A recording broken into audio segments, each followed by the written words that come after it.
Assalamualaikum warahmatullahi wabarakatuh. Kita lanjutkan untuk pertemuan bioetik kita yang kelima ya. Bagaimana di sini kita akan membahas tentang bioetik dalam penggunaan bahan biologi tersimpan. Apa itu bahan biologi tersimpan?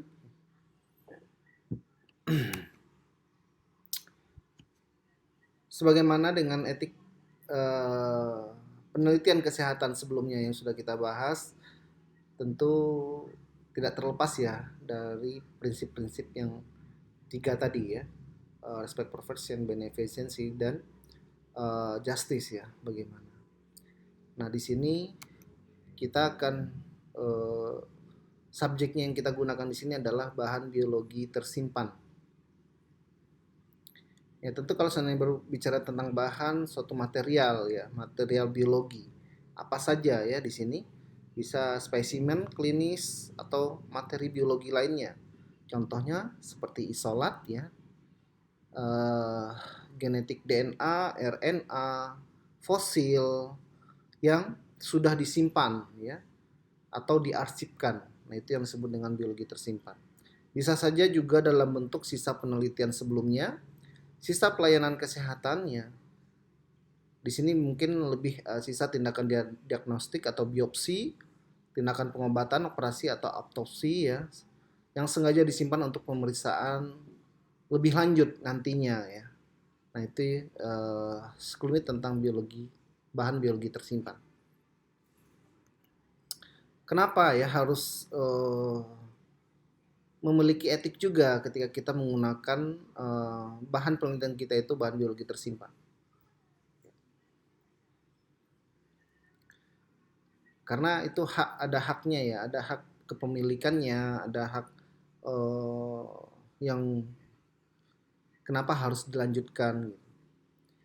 Di sini kita akan membahas bagaimana aspek pengumpulan BBT ya, bagaimana aspek penyimpanan BBT, aspek pemanfaatan BBT, serta aspek pemusnahan BBT. Pertama, tempat dan teknik penyimpanan BBT ya. Anda mungkin dapat melihat kalau sering berkunjung ke museum, Anda bisa lihat ada kerangka yang diawetkan ya dalam sebuah cairan. Nah, itu adalah BBT. Ya. Salah satu contohnya menggunakan freezer minus 80. Nah, ini biasanya tempat penyimpanan sel ya, DNA, bakteri, isolat, darah dan lain sebagainya, virus. Supaya tujuannya agar jaringan yang Anda gunakan nantinya itu tidak berubah secara drastis ya, atau masih mengcover atau mewakili informasi dari sebelumnya. Kemudian ada liquid nitrogen ya, biasanya menyimpan jaringan DNA atau sel.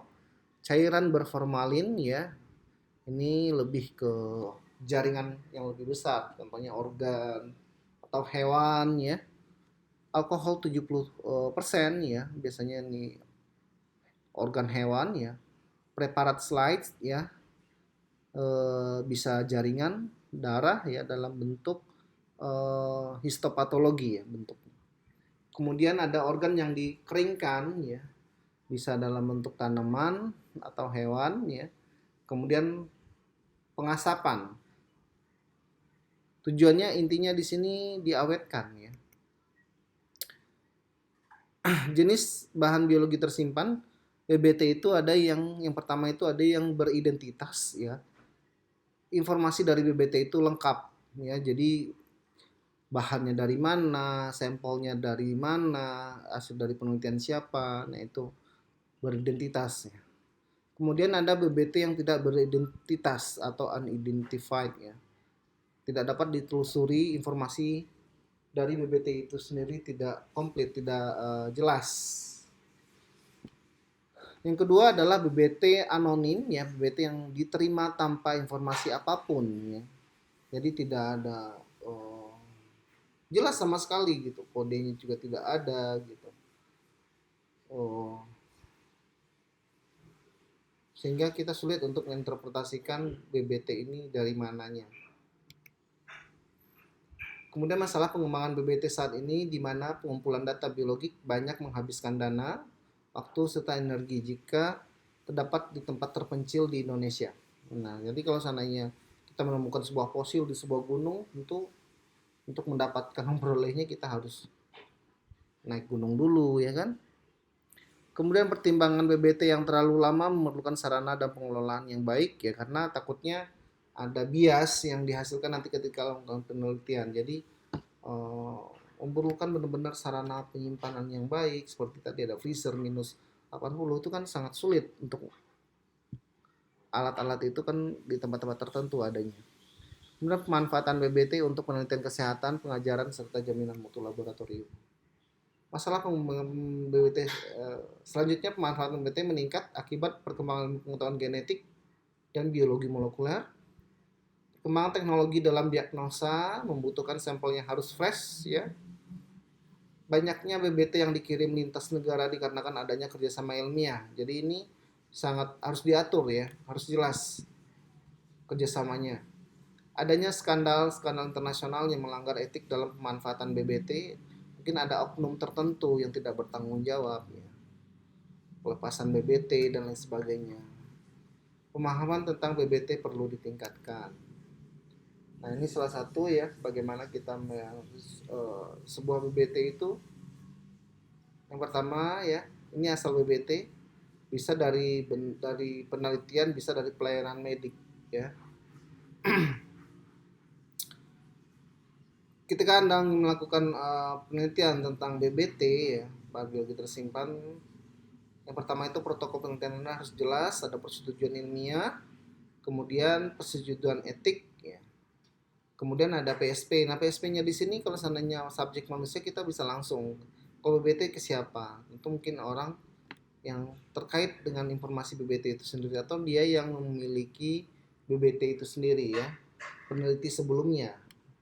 Anda bisa minta PSP di sini.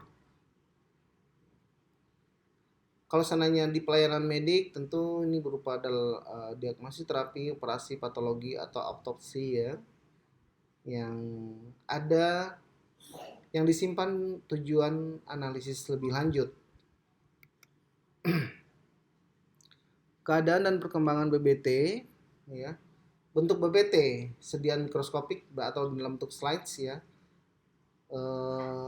atau yang dikenal dengan histopatologi, sitologi, sumsum tulang atau blok-blok parafin, ya.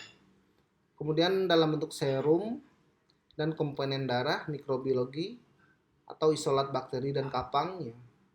Bisa dalam bentuk awetan basah dan awetan kering. Nanti kita akan lihat contohnya. Ini adalah preparat histopatologi, ya, di dalam slides, ya, dalam cover glass. Di sini awet, ya, disimpan, awetan ini sangat awet. Dan ada informasi menjelaskan bahwasannya ini berasal dari sel mana, jaringan apa, sehingga kita tidak ketika kita mengamati kita jelas informasinya bahwasanya betul. Kemudian dalam bentuk isolat, ya, disimpan dalam tabung reaksi dengan media yang cukup, ya, tentu dikemas dengan baik. Kemudian bisa juga dalam petri dish, ya. Di sini tentu ada informasi yang jelas mengenai sampel tersebut. Biasanya dalam berupa kode, ya, berupa kode, sehingga orang tidak bisa mengidentifikasi lebih jelas, ya, ketika BBT ini ditemukan oleh orang yang tidak bertanggung jawab, ya. Kalau seandainya Anda ingin mendapatkannya, tentu Anda bisa bertanya kode ini untuk mendapatkannya dengan baik, ya. Anda bisa bertanya pada pemiliknya, kode ini merupakan asal dari mana BBT tersebut. Kemudian dalam bentuk preparat, ya, seperti simpanan dalam awetan kering, ya.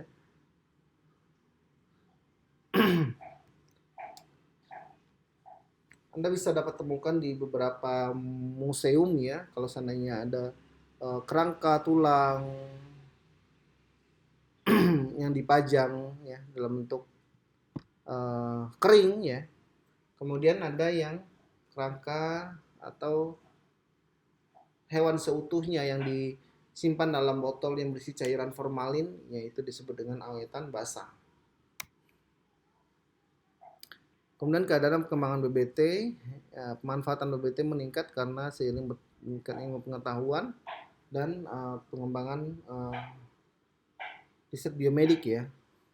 Kemudian ada teaching, jaminan mutu laboratorium, ya ilmu genetika dan biologi molekuler, teknologi penegakan diagnostik. Ya. Ini salah satu skandal etik pemanfaatan BBT ya, yaitu the Alderney Children Hospital Scandal ya pada tahun 1988-1995, di mana para dokter mengambil dan menyimpan organ-organ anak yang diautopsi tanpa memberitahu pihak keluarga tentang kegunaan organ tersebut. Ya. Serta di sini juga tidak ada informed consent yang diberikan oleh orang tuanya. Ya. Apakah mereka bersedia atau tidak ya ketika organ itu dijadikan sebuah riset. Kemudian ada penderita kanker darah ya atau hairy cell leukemia, di mana dokter mengambil limpa tanpa diketahui oleh keluarga dan izin pasien, ya memanfaatkan limpa pasien demi uang, ya. Pembuatan sel lain. Jadi selnya ini dikembangkan dalam bentuk sel lain untuk dijual, dikomersilkan, dijual ke lembaga penelitian tentunya ya.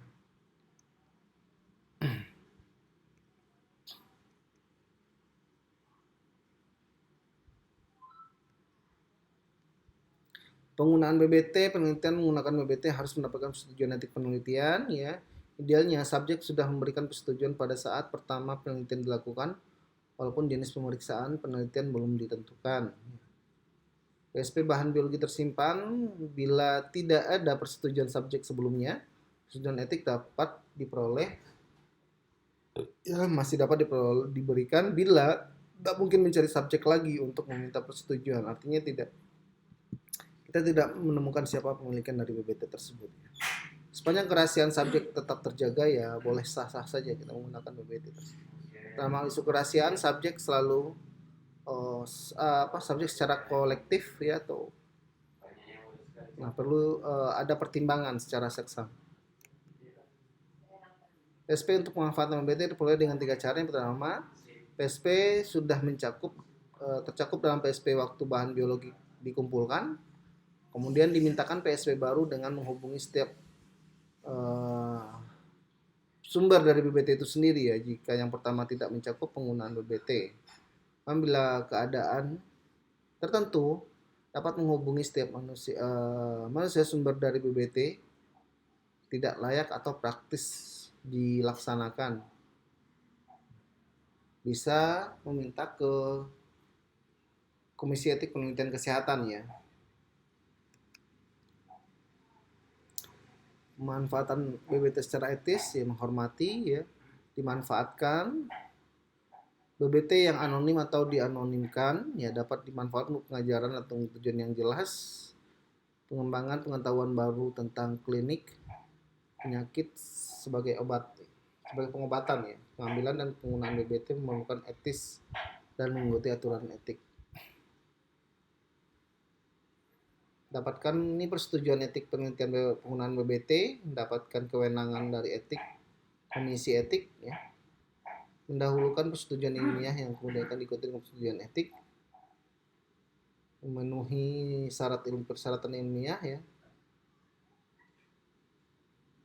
atau azas manfaat.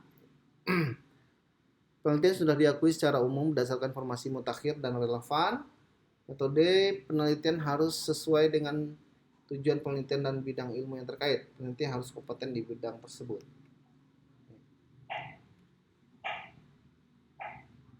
Penelitian dan pengelolaan BBT, semua bahan biologik yang dikumpulkan adalah lembaga pelayanan penelitian. Ya. Kepala lembaga penelitian bertanggung jawab tentang penyimpanan dan pemanfaatan serta pemusnahan BBT. BBT tidak boleh diperdagangkan. Ya. Peneliti utama yang mengumpulkan bahan BBT mempunyai hak pertama dalam penggunaan BBT itu sendiri. Kemudian BBT hanya digunakan untuk penelitian kesehatan yang telah mendapatkan persetujuan dari Komisi Etik. Lembaga perlu mengangkat seorang pemelihara atau kustodian ya yang memenuhi persyaratan yang bertanggung jawab atas pemeliharaan yang mengontrol penyimpanan BBT secara administrasi yang diresmikan sebagai depositorium BBT. Ini adalah PSP untuk pemanfaatan BBT. PSP sudah mencakup dalam PSP pada bahan biologi yang dikumpulkan ya, seperti yang sudah dijelaskan tadi. Terima kasih untuk perhatiannya. Cukup sekian untuk perkuliahan dalam bioetik, prinsip bioetik dalam pemanfaatan BBT ya.